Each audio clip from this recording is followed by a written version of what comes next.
සුබ දවසක් ඔයාලට. අද මං අරන් ආවේ ගොඩාක් රසට හදාගන්න පුළුවන් අල මිශ්‍ර බිම්මල් තෙම්පරාදුවක්.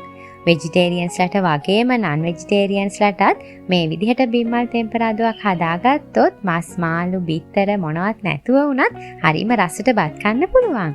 එහෙනම් අපි ඉක්මනින්ම වීඩියෝ එක පැත්තට යමු. අපි දැන් මුලින්ම පෑන් එකට තෙල් ටිකක් දාගෙන තෙල් ටික රත් වීගෙන එනකොට තලාගත්ත සුදු ලුණු බික් 3ක් තලාගත්ත සාමාන්‍ය ප්‍රමාණයේ ඉඟුරු කෑල්ලකුත් දාගෙන ඉඟුරු සුදු ලුණු ටික මේ විදිහට එහා මෙහා කරගන්න ගමන් විනාඩියක් දෙකක් වගේ තෙම්පරාදු කරගන්න.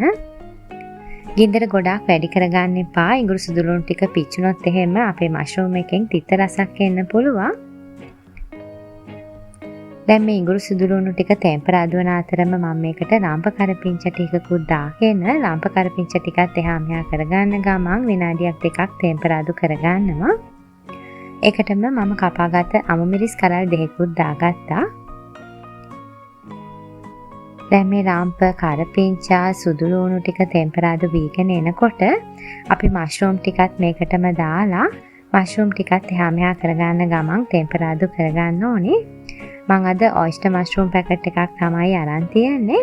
මෂ්රූම් ටික හොඳට සෝදලා හොඳට වතුර ටික මිරිකලා මේ වගේ පොඩි පොඩි කෑලි කඩා ගන්න පුළුවන්.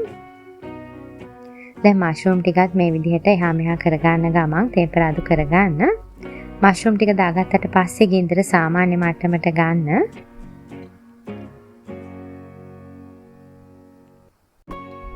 දැන් අපි මේ මෂ්රූම් ටික තෙම්පරාදු වීගෙන එන අතරම මේකට රසායනික ලුණු කුඩු, කහ කුඩු තේ හැඳි කාලක්, ඒ වගේම ගාමිරිස් කුඩු තේ හැඳකුත් එකතු කරලා ඒ ටිකත් මෂ්රූම් ටිකත් එක්ක හොඳට මේ විදිහට කලවම් කරගන්න ඕනේ.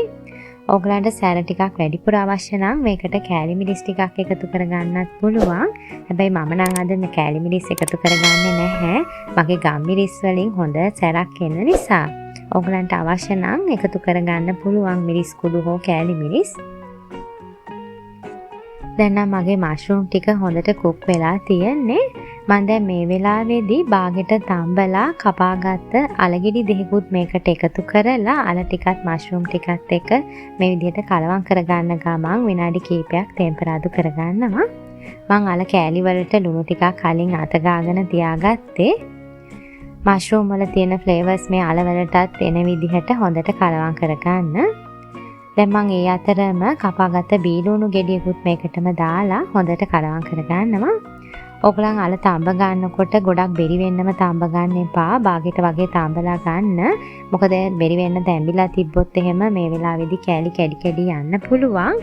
අපිට අල ඉතුරු ටික මේ වගේ තෙම්පරාදු කරනකොට කුක් කරගන්න පුළුවන්.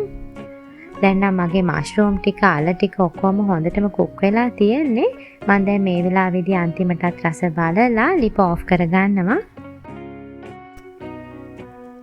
මගේ අල මිශ්‍ර බිම්මල් තෙම්පරාදුව නම් හරිම රසට තියෙනවා. ඉතින් කාර්යබහුල වෙලාවට උනත් ඔයගලන්ට ලේසියෙන්ම මේ වගේ බිම්මල් තෙම්පරාදුවක් හදාගෙන රසට බත් කන්න පුළුවන්.